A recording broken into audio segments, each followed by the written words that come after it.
Welcome to the latest episode of 5 on the Floor on the 5 Reasons Sports Network. Thanks for joining us on your favorite podcast app. We're on Podbean, Spotify, Google Podcasts, Apple Podcasts. We're also on Dash Radio on their Nothing But Net channel. It's every single weeknight at 7 p.m.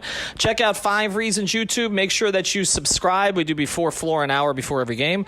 We do post up 5 hour an hour after every game. Also, 5reasonsports.com, the only no paywall major sports site in South Florida. And we also mentioned this to you, our product code. It's 5RSN. That's the number 5RSN. And that's where you can get great deals on endurance products. If you're an endurance athlete, go to getsalis.com. That's GETSALIS.com. Use the code 5RSN for 10% off. Replace the electrolytes in a healthy way. Also, therapistpreferred.com for all of your CBD, the tincture, the sports cream, the gummies. You will not fail a drug test with this stuff, but it will help you recover. It will help you sleep. 25% off with the code 5RSN at therapistpreferred.com. And for all of your grooming products, manscaped.com. That's the cologne, the deodorant, the razors, and everything else. Go to manscaped.com, use the code 5RSN, and you'll get 20% off. And I'm legally obligated to say this. Your balls and your body will thank you. And now, today's episode. Down the bitch gang. Yeah. 5 on the floor, ride for my dogs. Where here's the thing, you can check the score. Hustle hard, couple scars, wearing bubble frauds. Just like Butler said, you in trouble, y'all. Kept the floor playing, got it all banned. Y'all seen the block, stop with one hand. And Pat we trust, it's power, have the guts. We're here to bring the heat, y'all can hang it up. Welcome to 5 on the Floor, a daily insider show on the Miami Heat and the NBA, featuring Ethan Skolnick, Greg Sylvander, and Alex Toledo, plus others from the 5 Reasons Sports Network. Welcome back to 5 on the Floor. I am your host, Greg Sylvander. You can follow me at Greg Sylvander. With me for tonight's episode is Brady Hawk of 5 Reasons Sports Network. You can follow him at BradyHawk305. Make sure you make your way over to 5reasonsports.com. He has his five key takeaways from the Heat's win over the New York Knicks. That is up directly after the game. It is the most efficient, timely Miami Heat writing that will hit the interwebs every game, post game. So make sure you check that out. Paywall free on 5reasonsports.com. Tonight's floor plan, we are going to unpack the Miami Heat's first victory after the All-Star break. They went up to Madison Square Garden and came away with the victory 115-100. For me, I felt like they were in control most of the game. There were some weird moments in the second half, but you have to expect that from a team that is on the verge of extinction and trying to fight for their lives. RJ Barrett went crazy. We're going to dive into the key takeaways, etc. We want to talk about some of the players that I was particularly excited to see and pick Brady's brain a little bit here on the X's and O's side of certain things. But I guess I'll start here. For me, I think that this game was representative of kind of a lot of the different things that we want to see this Heat team do consistently going forward. It was just like a stable, consistent effort. I never for one moment felt like they were in a position to lose the game or that they felt like they didn't have control of the pace of everything like that. So Brady, I'm interested to start with you here. What were the things that jumped out at you? We're going to touch on Boy Wonder later. So let's hold the Boy Wonder love because he's getting his flowers. But other than that, like, what did you see tonight that really jumped off the page statistically, but also just as you watched? Yeah, I think this is just who this team is. Like you were touching on a lot of that. I said at the beginning of this game, when they were down and the offense looked awful, they battled through and somehow came out of that. Like, that didn't happen once last season where they were able to battle through and kind of find those type of gaps that they did tonight. I thought one of the major things that stuck out was like the Knicks were just totally blocking the paint, which was weird because Miami was also not shooting the three, first of all, well, but they also weren't shooting high volume of three in general. But Miami wasn't getting away from that. And what they started doing was it was just spamming pick and rolls, and it was working because once they got the screen, they were creating 2-on-1s against drop. And they started getting to it. Kyle had a couple in there where he threw a lob to Omer and he threw a lob to Bam. I don't want to get into Tyler, but Tyler was a big part of that because he was getting inside the lane off pick and rolls.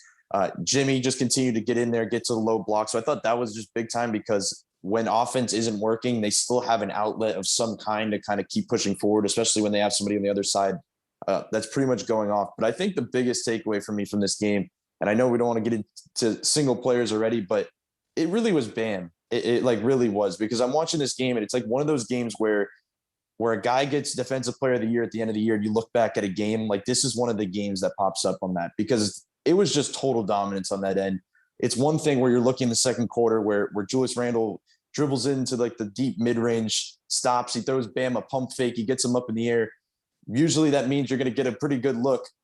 Bam turns around 360, basically contests it perfectly, and Randle bricks it. Like that's the type of stuff that you see. I think what was it? Ended up with 4 blocks, which was just beat me to it. That's where I was going. Oh man.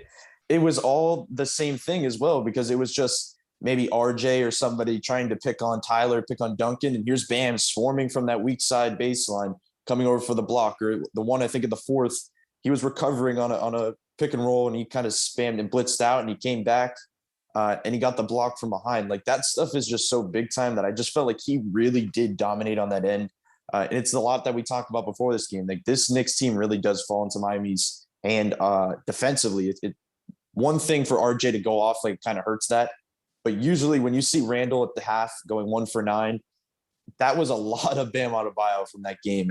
So I just feel like that was just kind of the major part, talking about specific players. And I know there was parts of that game where I'm like, maybe Bam should be a little bit more aggressive, because they're just kind of so all over the place offensively that he should take advantage. But there's two sides of the ball, and this guy's just completely dominated the one end. Yeah, I'm glad you actually went there with the aggressiveness. I'm glad you mentioned Bam and how well he played, because like 16 and 16 with 4 blocks, 4 assists. Like what else does this guy need to do? Particularly with Tyler, who we're going to get to in a moment, scoring the way he did. I just felt like Bam had a really good all-around game. And here's the thing with his field goal attempts that I think people should consider as we watch this team close out the season. Yeah, he had 10 field goal attempts, and we would love for him to get, 19, 18. I know Ethan's been pushing this agenda, and I understand why. But 8 free throw attempts, as long as he's getting consistent 7, 8, 10, not whatever, 7 to 10 free throw attempts, to me, that's still I consider that to be an aggressive Bam game. It may not always translate to field goal attempts in all cases, but I thought the efficiency was there. I love the way he played defensively. So I'm glad you brought him up. And I'm also, I think that it's just the free throw shooting is something we have to continue to watch with him.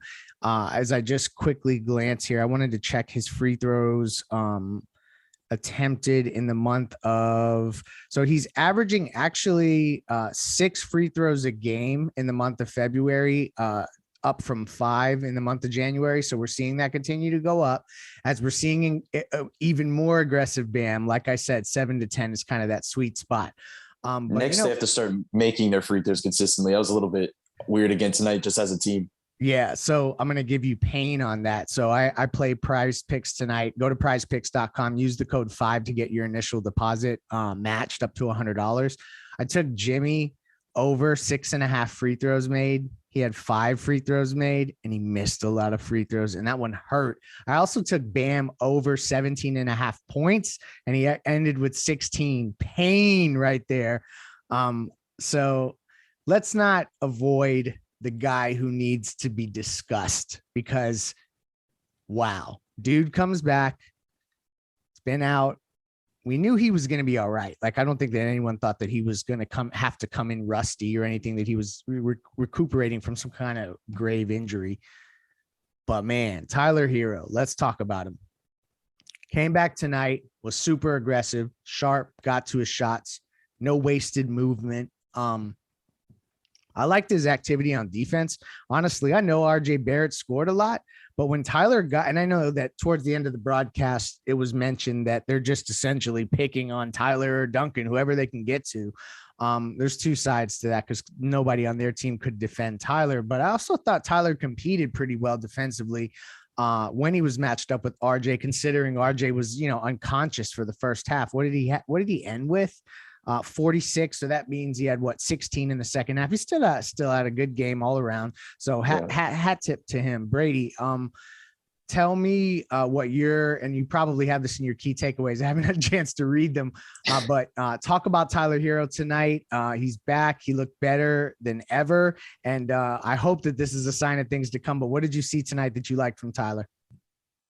Yeah, I'm glad you touched on the defensive stuff because he does still get picked on, but I felt like there was moments where, first of all, he gets to a ton of loose balls, and he had the one where he kind of tipped it up, got the fast break dunk, just got to a bunch of those plays. And I remember the one play specifically where he contested Fournier, and it ended up being a score on the other end for them. So he had decent moments on that end. But the offensive stuff is just like unreal, like that he just comes back from this type of break and is immediately at this level. And it was some of the stuff I was hinting at before was the pick and roll stuff. I know it's like the most basic set you could hint at, but it was basically what they were going to every time. There was one play where they were running like a high pick and roll. He kind of looped inside and kept the defender on his back and immediately just bursts forward and gets into a floater where like there was nobody in space because he just totally took advantage of that play. Like that's the stuff that I noticed that just like takes you to the next level when you can create that type of space in a pick and roll and make that play. It just, we always talk about the need for a screen, but when you can do that stuff once you get the screen, like that cannot just be taken lightly. Just 3-point shooting, 4 for 9. I think he was like 3 or 4 in the first half. So it was just, I think it's just the type of thing that you see him playing on and off the ball as well, that you're seeing him play into this type of role with a rather healthy team because you're seeing him play next to Kyle, play next to Gabe, so many different places, and he's still giving you so many different things. It's just really good to see. Like 18 shot attempts is kind of crazy. Still coming right back. Jimmy with 20. They both just took the majority of every shot. But you felt comfortable. Like you mentioned before, you just felt like they had this in the bag basically the entire time. You felt comfortable when Tyler had the ball in his hands in this game at every moment because he was making the right decisions. He's getting to his spots. He was scoring at all 3 levels. And I know we keep talking about that 3-level scoring label. Tonight, he looked like a 3-level scorer because I saw a guy that was getting to the rim at a high level that could still probably has his best skill set in that mid-range. And he was hitting the 3. So I just felt like just a really promising night for Tyler. And as much as we can hint and focus at the picking on defensively, that's why he's a closer, because you need that type of offense late. You need that type of offense all around. That's what keeps you in these games, and that's what kind of sets you apart on nights like this when maybe Jimmy struggles early on, then kind of gets it going later. Yeah, no, you hit on so many key things. And another thing with Tyler that always indicates to me that he's feeling really good, and that usually translates to him playing well offensively, when he rebounds up, when you see him getting, 6 boards, 7 boards, 8 boards, above his average. And that was something he did a lot early on in his career, like his rookie season. And I was surprised by it. I didn't know that he had that in him. And when he's doing that now, it almost, to me, I don't want to say that that's when he's looking bouncy, because it's weird to say that a guy looks bouncy getting rebounds, but like it's just an indication to me that he's playing very aggressively, that he is near the ball, and that's usually a good thing. Yeah, exactly. He has his legs. So yeah, hat tip to Tyler Herro. He looked great tonight. I hope that we will continue to see the type of aggressiveness from him, because I think this team needs it. Like, I think honestly, Jimmy was inefficient tonight. There were some weird plays here or there. I understand why they went to him so much in the post. And Kyle, was kind of had an off night shooting, but he was aggressive. So ultimately they needed Tyler, and they're going to need him to do this more and more throughout the season. So super encouraging stuff there. So we got a few more things that we need to get to. The first thing we had to absolutely talk about is Tyler and just kind of what we saw from him. But before we go any further, I want to tell you about another great sponsor of the 5 Reasons Sports Network. And it's one that I am closely aligned with, and that's Water Cleanup of Florida. So Water Cleanup of Florida is a company in Delray, but they can service basically all of South Florida. They specialize in water damage, mold remediation, fire damage rebuild. They can do property damage assessment, water removal and extraction, cleaning and sanitizing, drying and dehumidification, rebuild, remodel. They are in all of it. They have 16 years of combined experience. Reach out to Michael and the team there. I encourage you to read their Google reviews. That is something that I think you can't fake that. And when you read the ones, particularly some of the ones that you can find directly on their site, watercleanupflorida.com, it really shows you what kind of great service they bring. So call Michael and his team now at 561-408-7835. Again, that's 561-408-7835. That's Water Cleanup of Florida. You can, again, visit their website, and you can actually chat with them. If you need help immediately, you can talk to them directly. It's a really cool feature right on the website. That's watercleanupflorida.com. And y'all know the slogan around these parts. If you got the schmutz, they got the guts. All right, Brady. So let's dive back into this game a little bit. We talked about our initial takeaways. I love that you went to Bam there, because I'm always going to love a podcast where we focus on Bam. Tyler was great.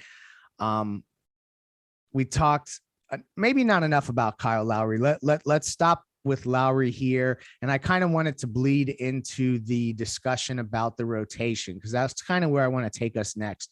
Kyle had an interesting game that I think is worth us discussing, but I want to put it in the context of how much more they relied on Gabe, and if that is a precursor to the way Spo is going to trust this team go forward, or if that was Duncan in foul trouble, so he went to the guy that he trusted most. What was your takeaways? First on Kyle, and second on the way Spo managed the rotation tonight, with Gabe really being like the primary guard / wing off the bench other than Tyler. Yeah, I think the big thing with Kyle, and it's the same thing with Jimmy and Bam that we kind of touched on, is the free throws. Like, that kind of sticks out. 9, 9, and 8 from those three guys getting to the line with attempts at the free throw line is pretty intriguing, except Kyle actually went 9 for 9. So he's one of the guys that's actually knocking them down. But it was, you mentioned it early on, he was aggressive. I think, what was it? 7 of his, he had 19 points came like really early on. And he was the reason. It was like 8-0 start. He came in, really took control early on. So I think that's big time. When you have those moments where he can have those kind of take over 2-minute stretches, that's the stuff that we've seen from Kyle in Toronto. That's the type of stuff that we know you're going to see in a postseason, in a playoff series. You know, that's what you need, especially because it feels like so many times they're looking around and saying, like, when is Tyler coming in? Like, and it happened a lot last season too, but this year I feel like Kyle can take the reins a little bit and kind of buy them buy them enough time to get back into that. So it's like one of those games where, first of all, a small point guard to get 9 boards, again, it's just not normal in general.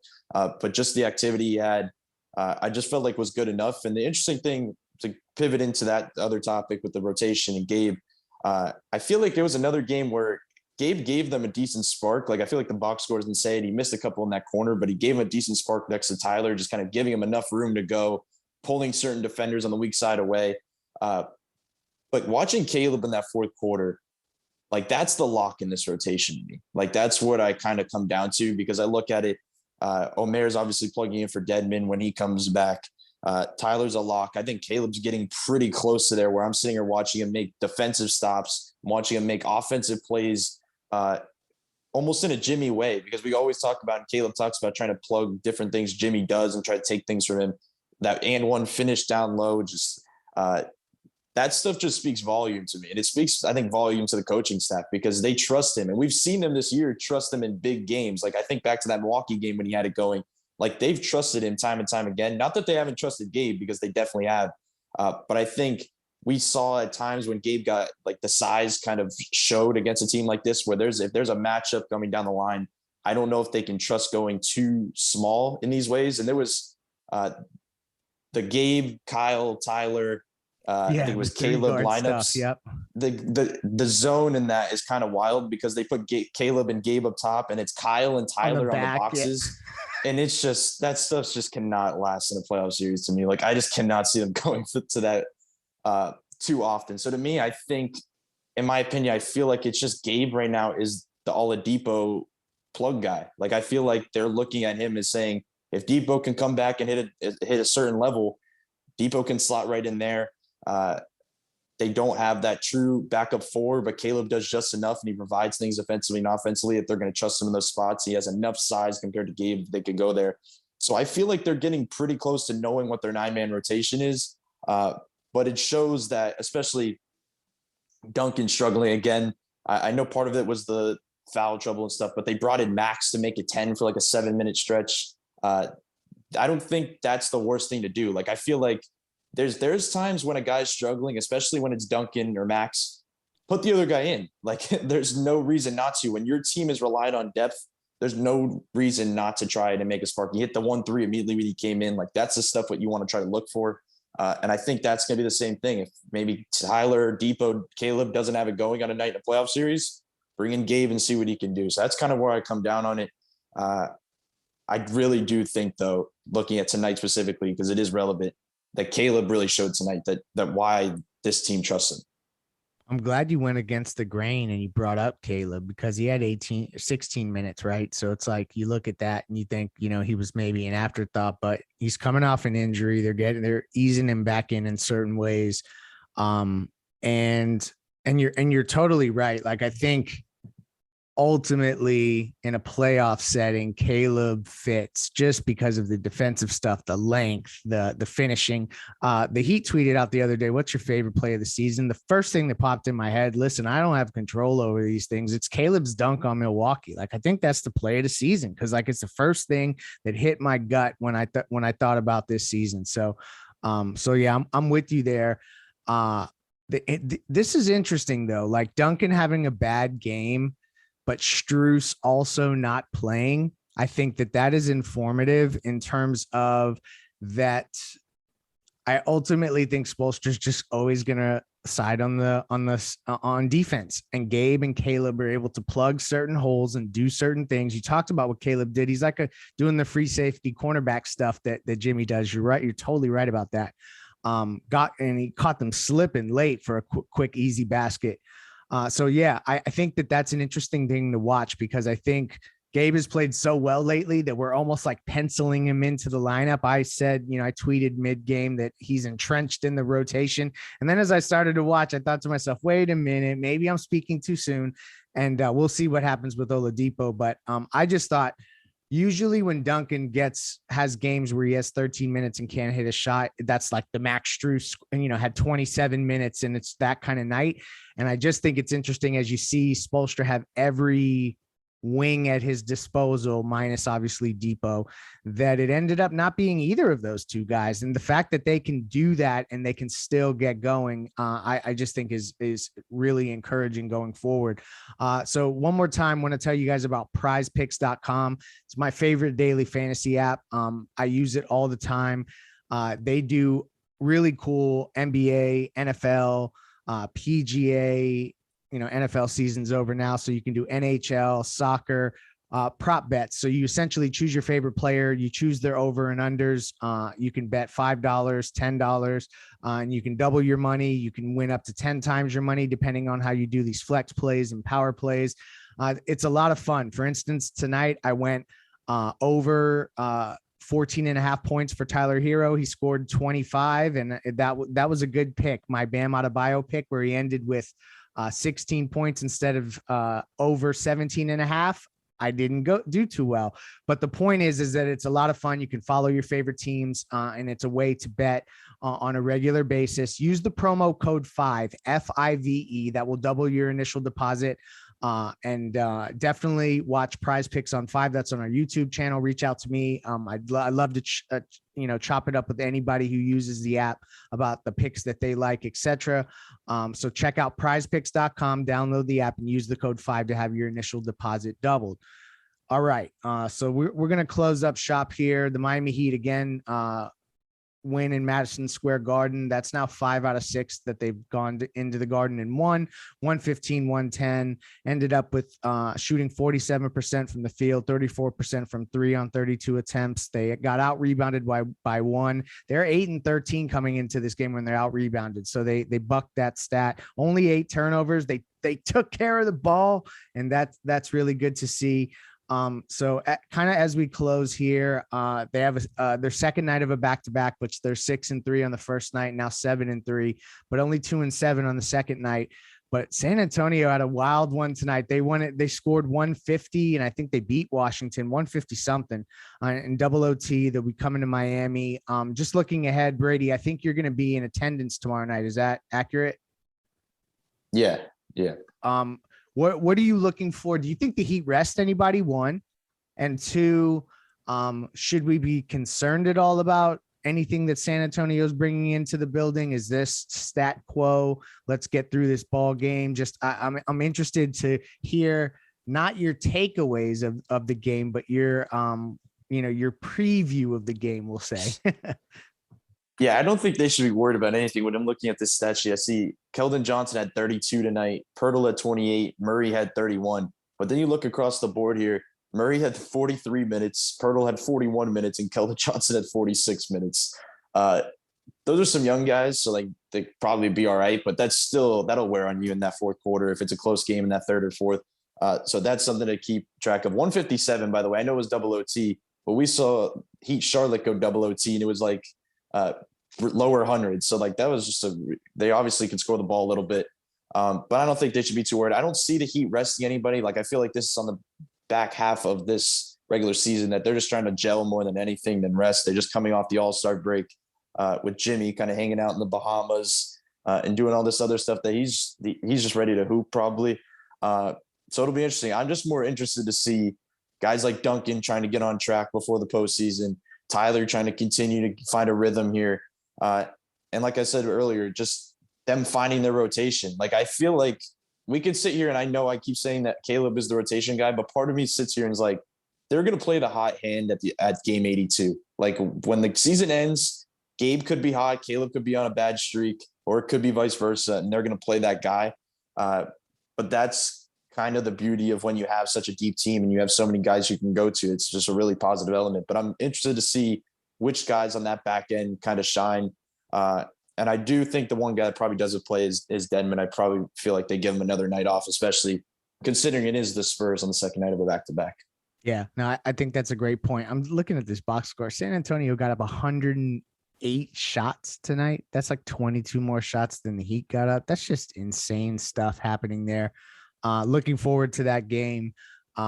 Brady will have you covered. So anybody listening to this in advance of the Miami Heat's matchup with San Antonio on Saturday night, follow Brady Hawk at Brady Hawk 305. He'll have you covered from the game. We'll also have you with Before Floor, an hour before tip.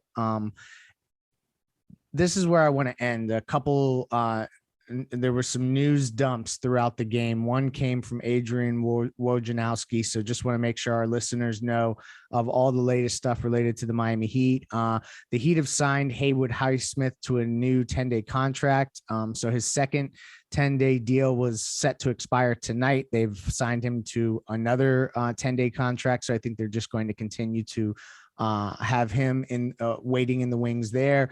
The other note is that Victor Oladipo is looking to come back somewhere around the second week of March. This is something that is now being picked up by multiple national outlets and being talked about more broadly than just locally here on 5 on the Floor and 5 Reasons Sports Network.